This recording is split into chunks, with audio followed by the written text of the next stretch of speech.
చెప్పండి. రవి గారు, అంటే మీరు అభ్యంతరం అంటే పర్టికులర్గా అంటే మీడియా రాసిన వాటిలో అబద్ధాలు ఉన్నాయి అనుకుంటారా, లేకపోతే రాయటాన్ని మీరు అభ్యంతరం?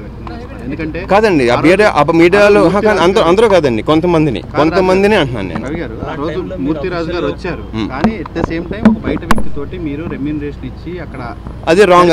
అదేనండి నా ప్రాబ్లం, అది రాంగ్ లేదు, టోటలీ రాంగ్ అండి. అది అలా జరిపించాల్సిన కర్మే నాకేంటండి, లేదు రాంగ్, అది టోటలీ రాంగ్ న్యూస్ అండి. అది అదే చెప్తున్నాను నేను. అందుకని ఒకసారి తెలుసుకొని రాంగ్, అది టోటలీ రాంగ్, ఫాల్స్ న్యూస్, అది టోటలీ రాంగ్. అదే అంటున్నాను. అలాంటివి విని అలాంటివి చదివి ఎలా ఉంటుంది ఒకసారి ఆలోచించండి ఒకసారి. అదే ఇందాక అదే చెప్తున్నాను మీకు. రవి గారు, యాక్సిడెంట్ అయినప్పుడు తర్వాత కనీసం శవాన్ని ఇంటికి తీసుకెళ్లే పరిస్థితి కూడా అంటే అది ఇందాక చెప్పానండి, కేవలం చూడలేక ఎలా మాకేంటంటే ఆ లాస్ట్ ఇమేజ్ అలా ఉండిపోవాలని. మీకు అర్థమవుతుందండి, ఆ లాస్ట్ ఇమేజ్ ఎలా ఉందో అదే మైండ్లో ఉండాలని. మా మదర్ కానీ అందుకే మా బ్రదర్కి మా చిన్నానికి కప్పు చెప్పాను. అందుకే వాళ్ళని పంపించాను, వీళ్ళు చూసుకోవడం నేను సరిపోయాను. అది చెప్తాను. తెలవరే లేదండి, నెక్స్ట్ డే షూటింగ్ ఇప్పుడు ఒక 25 మంది ఆర్టిస్టుల కాంబినేషన్ ఉంటుంది.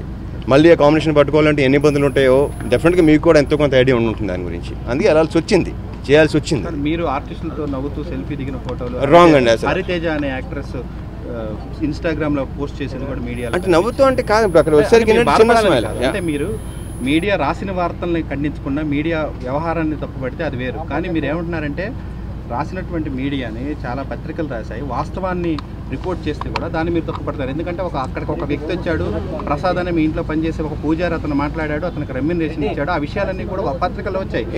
పత్రికల్ని తప్పుపట్టడం అనేది తప్పు కదా? పత్రికలు తప్పట్లేదండి, నేను మీకు ఆల్రెడీ క్లియర్గా చెప్పాను. మీకు నేను పత్రికలు తప్పట్లేదు. ఇక్కడ ముందు తెలుసుకోండి. ఒక యూట్యూబ్లో కొన్ని హిట్స్ చూసాను, మొత్తం చూడలేదు, ఒకటో రెండో నాకు చెప్పారు. అది కూడా నేను చూడటం ఇష్టం లేక నాకు. అంటే మీరు చేసేటువంటి వ్యాఖ్యలు ఏవైతే ఉన్నాయో రాసినటువంటి మీడియా మీద అందరి మీద మీరు ఒక పత్రిక ఇచ్చినటువంటి ఇంటర్వ్యూలో మీరు ఏ మీడియాని తప్పుపట్టారో media is ready with the proofs.